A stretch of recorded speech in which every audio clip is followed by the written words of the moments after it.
प्यारे दर्शकों नमस्कार। तारीख है आज 26 मई 2026, दिन मंगलवार, हिंदी तिथि ज्येष्ठ माह शुक्ल पक्ष एकादशी। आइए नजर डालते हैं हमारे प्यारे राज्य उत्तराखंड की तमाम बड़ी खबरों पर।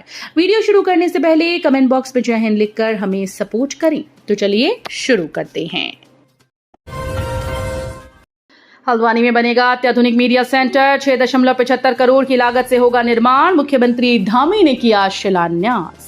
हल्द्वानी में कुमाऊं मीडिया सेंटर भवन का सोमवार को मुख्यमंत्री पुष्कर सिंह धामी ने शिलान्यास किया। 6,75,88,000 रुपए की लागत से बनने वाला ये सेंटर कुमाऊं मंडल के पत्रकारों के लिए आधुनिक सुविधाओं से लैस होगा। मुख्यमंत्री ने कहा कि यह भवन केवल एक संरचना नहीं बल्कि लोकतंत्र के चौथे स्तंभ पत्रकारिता को समर्पित एक सशक्त मंच होगा। सरकार ने मीडिया सेंटर में press conference hall, digital studio, library, guest room और हाई स्पीड इंटरनेट जैसी सुविधाएं विकसित करने की घोषणा की है। देहरादून समेत उत्तराखंड के मैदानों में हीट वेव का अलर्ट, इन 5 जिलों में बारिश और तेज हवाएं। उत्तराखंड के मैदानी इलाकों खासकर देहरादून, हरिद्वार, उधम सिंह नगर और हल्द्वानी में भयंकर गर्मी का प्रकोप जारी है। तेज धूप और गर्म हवाओं ने लोगों की मुश्किलें बढ़ा दी। मौसम विभाग की भविष्यवाणी है कि 28 मई से 30 मई तक उत्तराखंड के पहाड़ी जिलों में बारिश का दौर जारी रहेगा। हालांकि 30 मई को देहरादून और कुछ मैदानी जिलों में हल्की बारिश की बौछारों की संभावना जताई गई है। सड़क पर ना हो नमाज, किसी को परेशान नहीं करना, बकरीद से पहले सीएम धामी ने चेताया। उत्तराखंड के मुख्यमंत्री पुष्कर सिंह धामी ने बकरीद से पहले नमाजियों को बड़ा संदेश दिया। कहा कि नमाज पढ़ने की मनाही नहीं, लेकिन तय स्थल पर ही नमाज पढ़ी जाए। उत्तराखंड में इन दिनों 4 धाम यात्रा चल रही है। खुले में नमाज पढ़ने से किसी को परेशानी नहीं होनी चाहिए। राज्य में सभी संप्रदाय के लोग भाईचारे से रहते हैं। सीएम धामी ने ये बातें हल्द्वानी सर्किट हाउस में पत्रकारों से बातचीत के दौरान कही। जाल में फंसेंगी बड़ी मछलियां, विशेष पैटर्न पर कराई जा रही नकल, जल्द होंगे बड़े खुलासे। एसएससी ऑनलाइन परीक्षाओं में एक विशेष पैटर्न पर नकल कराई जा रही है। देहरादून के अलावा अब नोएडा में भी यूपीएसटीएफ ने एक प्रयोगशाला में नकल का भांडाफोड़ किया और 7 लोगों को पकड़ा था। इसमें भी 2 लोग देहरादून की प्राथमिकता में वंचित हैं। वांछित हैं। ऐसे में मामला केवल उत्तराखंड, उत्तर प्रदेश तक सीमित नहीं रहा। शुरुआत से ही इस बात की जानकारी उत्तराखंड एसटीएफ को लगी थी कि परीक्षा के लिए प्रयोगशाला स्थापित करने वालों ने सर्वर रूम में छेड़छाड़ कर नकल का तंत्र बनाया है। ऐसे में अब एसएससी परीक्षाओं के इन मामलों की भी व्यापक जांच होती है, तो इसमें भी नीट की तरह बड़ी मछलियां जाल में फंस सकती हैं। नितिन नवीन के दौरे की तैयारियों में जुटी भाजपा, 25 स्थानों पर पारंपरिक अंदाज में होगा स्वागत। भाजपा राष्ट्रीय अध्यक्ष नितिन नवीन के 28 मई को उत्तराखंड दौरे की तैयारियों में जुटी है। प्रदेश अध्यक्ष और राज्यसभा सांसद महेंद्र भट्ट ने कार्यक्रम प्रमुखों के साथ बैठक कर तैयारियों को अंतिम रूप देने पर चर्चा की। बैठक में तय किया गया कि राष्ट्रीय अध्यक्ष का पारंपरिक परिधान उत्साहपूर्वक व सादगी से 25 से अधिक स्थानों पर कार्यकर्ताओं की ओर से स्वागत से किया जाएगा। 10 दिन में चौथी बार बढ़े पेट्रोल डीजल के दाम, लोगों पर फिर पड़ी महंगाई की मार। पिथौरागढ़ जिले में ईंधन की कीमत फिर से बढ़ने से आम से लेकर खास की चिंता बढ़ गई। जिले में पहली बार पेट्रोल शतक के पार पहुंच गया, जबकि डीजल भी सेंचुरी मारने के करीब है। बीते 10 दिन में चौथी बार डीजल पेट्रोल के दाम बढ़े। पेट्रोल पदार्थों के दामों में आए दिन हो रही वृद्धि से जनता के पसीने छूटना शुरू हो गए और उन्हें महंगाई बढ़ने का डर सता रहा है। जिले में पेट्रोल की कीमत 99.60 जबकि डीजल की 94.59 रुपए थी। दूसरे दिन सोमवार को पेट्रोल 2.55 रुपए महंगा होकर 102.15 पर पहुंच गया।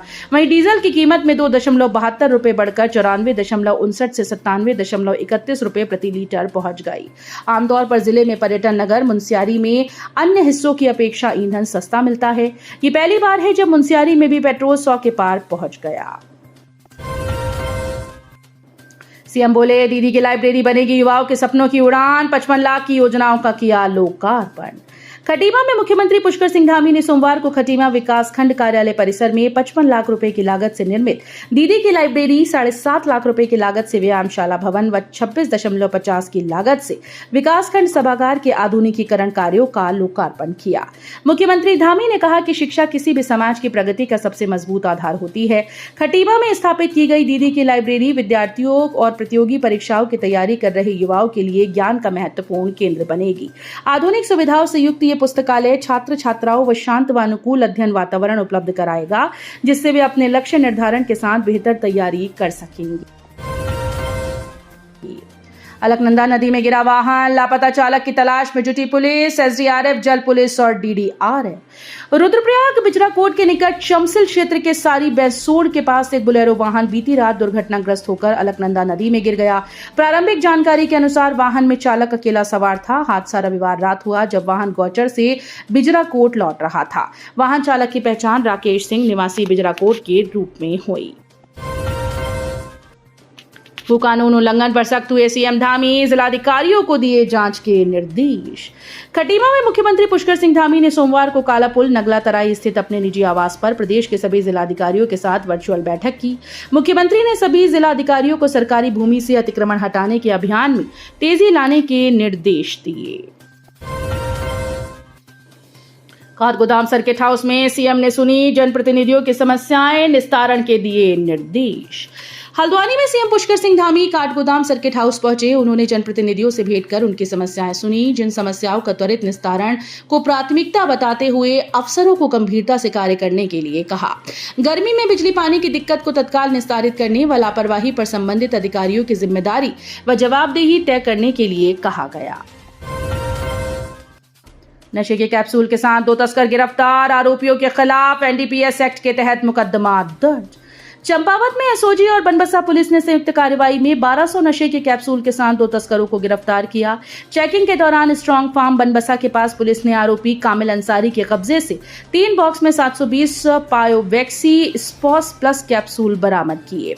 वहीं दूसरे आरोपी वसीम अंसारी उर्फ लल्ला निवासी इस्लाम नगर खटीमा जनपद उधम सिंह नगर के पास से 2 बॉक्स में 480 पायोवैक्सी स्पॉस प्लस कैप्सूल मिले हैं। पुलिस ने आरोपियों के कब्जे से मोटरसाइकिल संख्या UK 06 AKR 3854 भी सीज कर ली। आईटीबीपी की महिला जवान का कराया धर्मांतरण, पति समेत 3 पर एफआईआर दर्ज। खटीमा में आईटीबीपी की महिला जवान का जबरन धर्मांतरण कराने के आरोप में पुलिस ने उसके पति समेत 3 लोगों के खिलाफ प्राथमिकी दर्ज की। ग्राम दिया निवासी निबलेश राणा ने पुलिस को तहरीर में आरोप लगाया कि उसका विवाह हिंदू रीति रिवाज से वर्ष 2014 में हुआ था। विवाह के बाद वो आईटीबीपी में भर्ती हो गई। वर्तमान में लद्दाख में तैनात है। उसने बताया कि पति संदीप सिंह राणा बेरोजगार हैं। वर्ष 2016 में मोहम्मदपुर बुढ़िया निवासी कमलजीत सिंह और दान सिंह राणा ने उसके पति को रोजगार के लिए पैसे व अन्य लालच दिए। लोभ में पति ने ईसाई धर्म अपना लिया। केदारनाथ वन्यजीव प्रभाग के जंगल में भीषण आग से धुआं ही धुआं, वनकर्मी आग बुझाने में जुटी।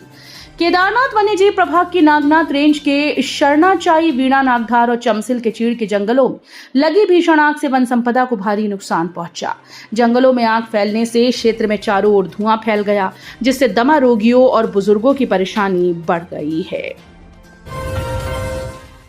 प्रदेश के इन 3 नगर निकायों में बजा चुनावी बिगुल, निर्वाचन आयोग ने जारी की अधिसूचना। उत्तराखंड के 3 नगर निकायों में चुनावी बिगुल बज चुका है। राज्य निर्वाचन आयोग ने टिहरी की नगर पालिका, नरेंद्र नगर, उधम सिंह नगर की नगर पंचायत, गढ़ी नेगी और चंपावत की नगर पंचायत पार्टी में निकाय चुनाव की अधिसूचना सोमवार को जारी कर दी।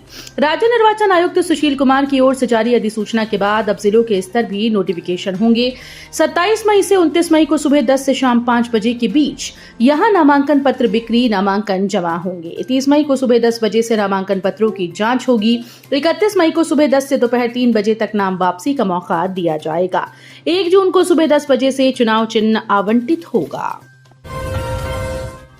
दोस्तों के साथ तपोवन घूमने आया नोएडा का युवक स्नान के दौरान गंगा में डूबा, एसडीआरएफ ने निकाला शव।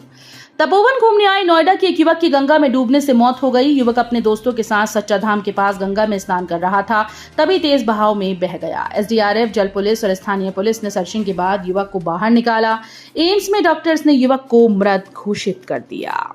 तो ये थी उत्तराखंड की बड़ी खबरें। हम मिलेंगे अगले बुलेटिन में, तब तक के लिए धन्यवाद।